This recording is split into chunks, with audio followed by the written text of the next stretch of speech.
Oh, it says live at the top of our Zoom call, guys. We are We live. are live. I have copied the streaming link. Yeah. Oh, it says live at the top of our Zoom call, guys. We are live. Look at We that. are See, live. we're streaming on YouTube. I'm hearing it. It's a I delay. have copied the I'm streaming going to link. mute that and I'm going to share that video. Let's all take a minute to share that video. I'm going to grab the link, post it in our chat. All right, guys, there's our YouTube link.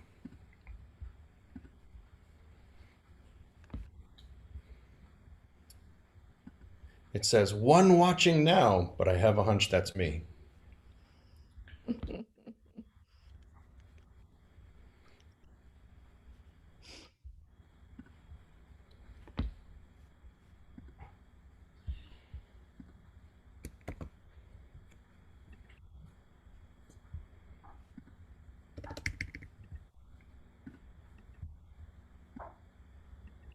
All right.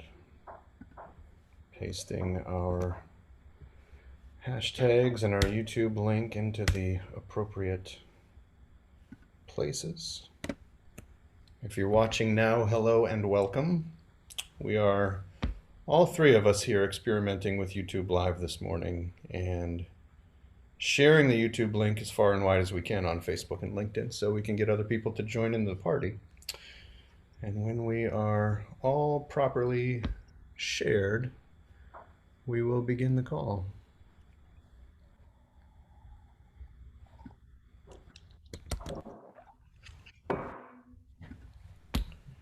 All right, shared to Facebook. Ready. Now to LinkedIn. Michelle, you're all shared? Ready. Fantastic. All right, and I am shared to LinkedIn as well. All right, we're live on the Facebook, the RIDG Facebook page. We're live on the RIDG YouTube page. Live on YouTube. And Ben, are you all shared and ready? I am all shared on LinkedIn. I'm ready to go, fired up. Take it away, my friend. All right. Well, thank you again, everyone, for tuning in. My name is Ben Blackman. I am the Director of Development for RIDG, Royal Innovation Design Group, and this is our new web series, Virtual Coffee with Ben. As you can see, we are live from perhaps the most famous coffee shop of all time, Central Perk, from the TV show Friends. The irony is until just recently, I absolutely hated coffee. Here we are, Virtual Coffee with Ben. This Virtual Coffee with Ben series is going to focus on innovation, strategic planning, and how to create a strong culture for your employees. Now, these topics are always important for businesses to address, but perhaps they're more crucial than ever because of the unprecedented pandemic that we're all dealing with. And so, with that in mind, I thought it would be perfect to have as our first guest Michelle Royal. She is an innovation expert. She is also the founder and chief innovation officer of RIDG, which is a group of innovation consultants based in St. Petersburg, Florida, which is actually where we're all at right now. I'm also joined by Jorn Oppelt. Jorn is the director of creativity and innovation for RIDG. He's hanging out in the back of the coffee shop, making sure everything works right with this stream. He's the maestro.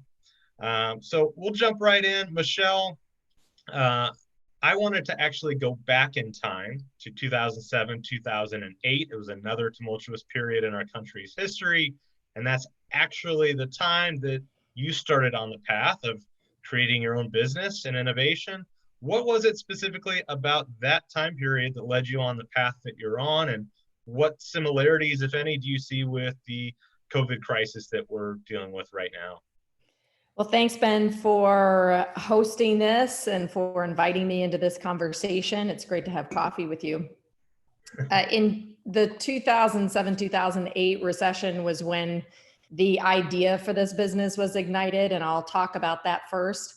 I attended a Sarasota International Design Summit. It was an innovation conference when innovation and business design was really emergent. It had lived primarily in corporations. There was a an emerging startup scene, but wasn't as common of a language as it is today.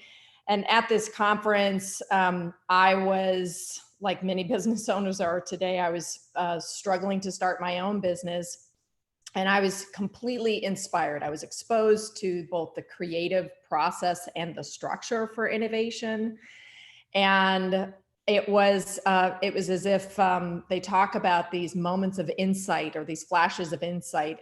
And I talk about it that an idea had been just knocked on the door of my heart. And it was, what if everyone in the world knew their capacity for innovation?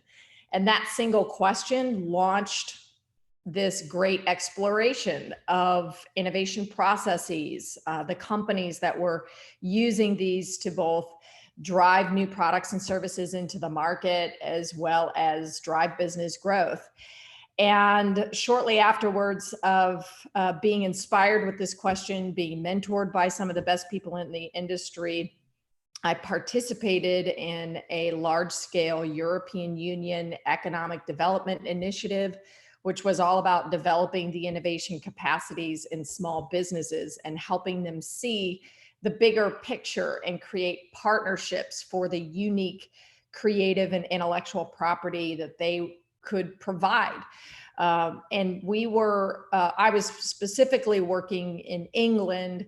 It was a partnership, though, with 6 different countries and 9 different cities in the European Union, all based out of Brussels, where there was the economic hub. And what was interesting, to give you the parallels of what was happening at that time that actually we might be moving into at this time, there were a lot of businesses that were struggling to stay alive. Now, in Europe, the businesses had been heavily subsidized by the government. So if you had a business or wanted to start a business, specifically a creative industry in the design, the creative arts, the culinary arts, the architectural or design arts, then you would be funded by the government to support your startup. So the government was like a venture capitalist to some extent, although they weren't receiving the economic value from you. And in 3 years, it was 2009 whenever I started working on this project. And in 3 years, that funding was going to stop. Now we're in a time where businesses are receiving, well, let's say some businesses are receiving funding. If anyone's watching the news, you notice that the PPP, or the Paycheck Protection Program, is all but exhausted, that there's a new round that the government's trying to bring forward. But this was what we would call a heavily subsidized mentality that I was working with at the time. And it was primarily around providing them the frameworks, the structures, the business models to look at what they were creating and think about it from a profitability standpoint, from a partnership standpoint, and from a distribution standpoint. So it was all about creating and thinking broader or beyond their current market and who they could partner with from either universities or larger corporations to be able to distribute their unique intellectual property into the market. And it was a massive cultural shift. And I think that if there's one huge similarity between the work that was the foundation of our business consulting experience, it was, first of all, the breadth and depth. Well, one huge thing is that we are now having to rethink how we distribute value, what business value it is that we're creating and how that's getting out into the market, and who we might need to partner with in order to maintain sustainability and resilience during this time. That's great. And that's a great point about kind of businesses having to pivot, so to speak, go in different directions. What advice do you have for other leaders, business owners that are trying to move their business forward, but don't necessarily have a pandemic playbook at their disposal? Right. There is no such thing as a pandemic playbook. One of our truths of uncertainty is that your playbook's irrelevant. So business as usual in good economic times, you can make projections for growth. And there's some businesses like the essential businesses that that certainly, you know, are going to continue to have strategies to continue to grow in this market. There's 30%, you know, if we just look at the total economic impact of what's happening in the environment, there's about 30% of businesses that are really struggling or closed. And what I would say, if there's a whole gray area for what a business owner might choose to do and how they move forward.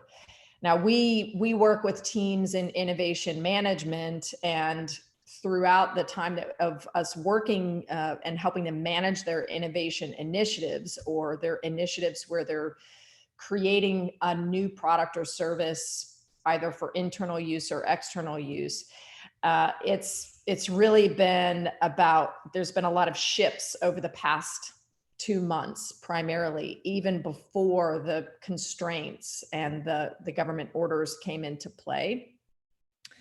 And I would say that your playbook has to be able to help you understand uncertainty or make sense of what seems completely chaotic.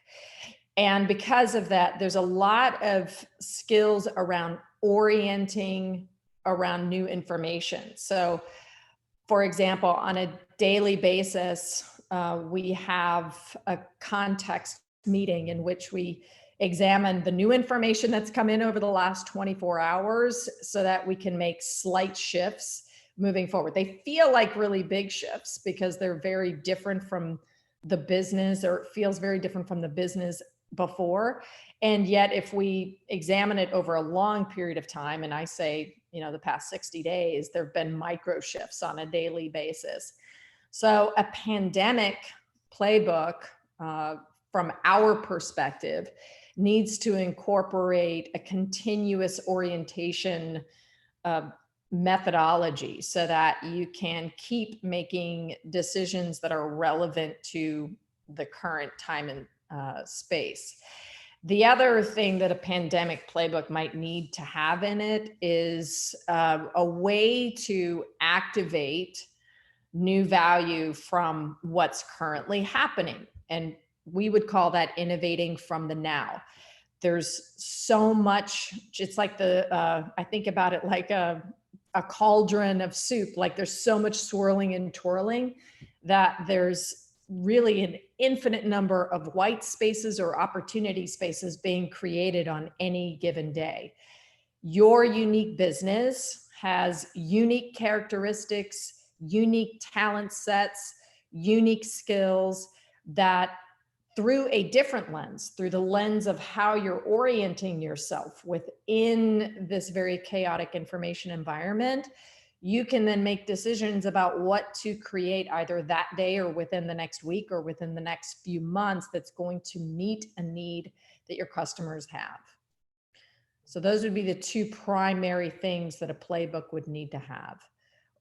And then I know you wanted to talk about teams, or we may talk about teams. It's then how do you clarify those changes in a way that empowers your team, allows your team to act on it as efficiently and quickly as possible? And how do you inspire them to provide that reassurance or that certainty that what they're focused on today is truly the most important thing, the most important work to be done? On a personal level, you as a leader and a small business owner, what personally has been the biggest challenge for you in dealing with everything at RIDG? You know, you talked about the pivots, the shifts, keeping all of the employees aligned. Jordan and I would give you high marks on the job you're doing, but I'm curious, what's been most challenging for you? The thing that's been the most challenging for me has been, and this is deeply personal, I think every leader is facing in some capacity this reality of their own limitations, and then how our minds are reading what's happening. So that's why the orientation really matters, and then trying to see where the opportunities are. On any given day, the pivots that are made are met with a swelling wave that nearly knocks us down. Have you ever been to the beach and you watch a small child walk into the water, and it seems like out of nowhere a wave hits them and they just get knocked down? Yeah. And for some kids it's really fun. For some people it's a little shocking. That's essentially what it feels like. And then there's the getting back up and saying, okay, that's some new information. So not judging it, not making any assumptions about what this means about myself as a leader, the business decisions that I made up to this point, or what it means for my future. I think the hardest thing for me as a leader has been about creating a presence for myself to either enjoy that ride because the wave is a fun experience, or what it means to get back up and then face it again. It's in many ways, it feels like one step forward, 5 steps back on any given day. And so it's that internal dialogue that I have that really is probably the most challenging.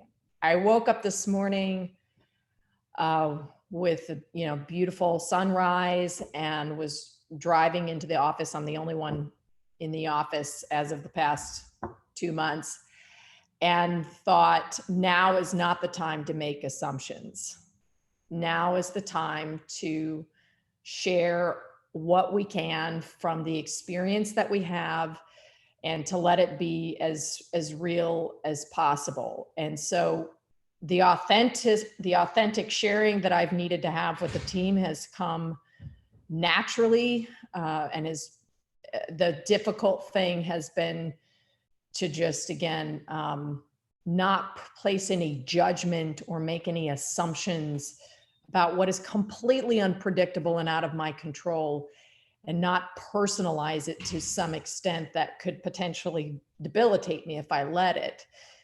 So just today was all about, when I woke up, I thought, today is not the day to make assumptions. Today is the day to just give authentically what you have. Great. You got me wanting to go back to the beach, even though you talked about being knocked down by waves. I'm eagerly awaiting the reopening of the beaches. Maybe our next virtual coffee with Ben will actually be on some sand.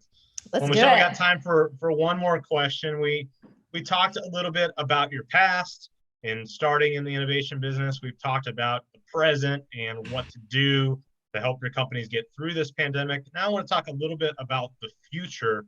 Mm-hmm. In some sense, the business world will probably never be the same ever again. How do you see businesses reimagining their workplace to be safer or more prepared for the next pandemic, if there is one? And how do companies continue to innovate for the future?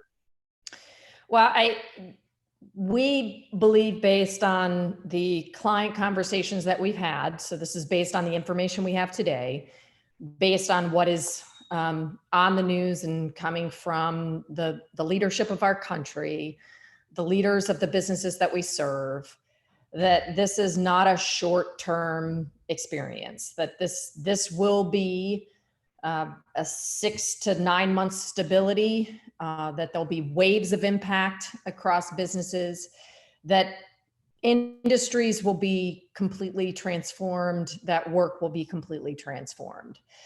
We do have some historical knowledge on that, which is that during the recession, 50% of the companies that are publicly traded today were created during that critical recession time. So a whole new markets are emerging as we speak, which is why innovating from the now, or having that presence of mind and presence of activity, matters.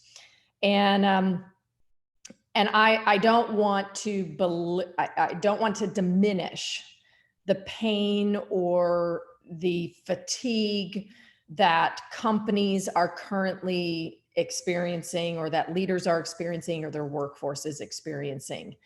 That is very, very true. And the future of work, to help individuals through this crisis, the future of work could continue to be more virtual. So we've transformed all of our services to very dynamic, as real as in-person can be virtually, and to translate that human to human contact experience through this virtualization process. So the importance of businesses continuing to innovate, and I think it's important to, it's critical. We define innovation as people who thrive and make money by turning failure into ideas that work. And failure right now is pretty ubiquitous. I wouldn't call being hit by a wave and being knocked down, that can look like failure. I didn't know how to keep my footing, right? So I was knocked down. It can feel like failure though. And so knowing how to translate these experiences of unending obstacles, closed doors, canceled calls, canceled products and services, lost revenue, lost lines of business, lost client relationships just because the clients don't even have the capacity, being able to translate that into a new product or service or a new value or a new business is the work to be done. And that's a huge shift, I think, for the mindset of us as a society, that innovation isn't something that happens in a locked room. And innovation isn't just the ideator or the CEO individual, that it has an entire life cycle, and that everyone who's in the company today can contribute to the success of that innovation, from going to idea to being out in the marketplace. So as far as it's not, as I said, it's not just an innovation team. It can be the work it could become the entire operating procedure of a company, especially those that are really struggling to define their future. Well, it'll certainly be really interesting to see how it all plays out, and we are all better served by getting your valuable insights. But thank you so much for joining me today. Unfortunately, that's all the time that we have. I also want to thank Jordan Oppelt again for running the show. Jordan, thanks for putting everything together. I think we got the first one under wraps without a hitch, so that's great. We've got a comment on YouTube. I've got a comment from Jeff. He's been watching. He says, I love the arrow that says service pointing to Michelle's brain. And he says, yep, that's what's in there. Happy accident there. Well, I do want to thank everybody who's tuned in on YouTube. Feel free to like and subscribe to our YouTube channel. There will be more in the Virtual Coffee with Ben web series coming soon. If you'd like more information on RIDG and all of the great work that Michelle and the team is doing, please go to www.ridg.com. That's www.ridg.com. And most importantly, stay safe out there. Thanks again. This is Ben Blackman with RIDG. This is Virtual Coffee with Ben. We'll see you next time. Thanks, everybody. Bye. Bye-bye.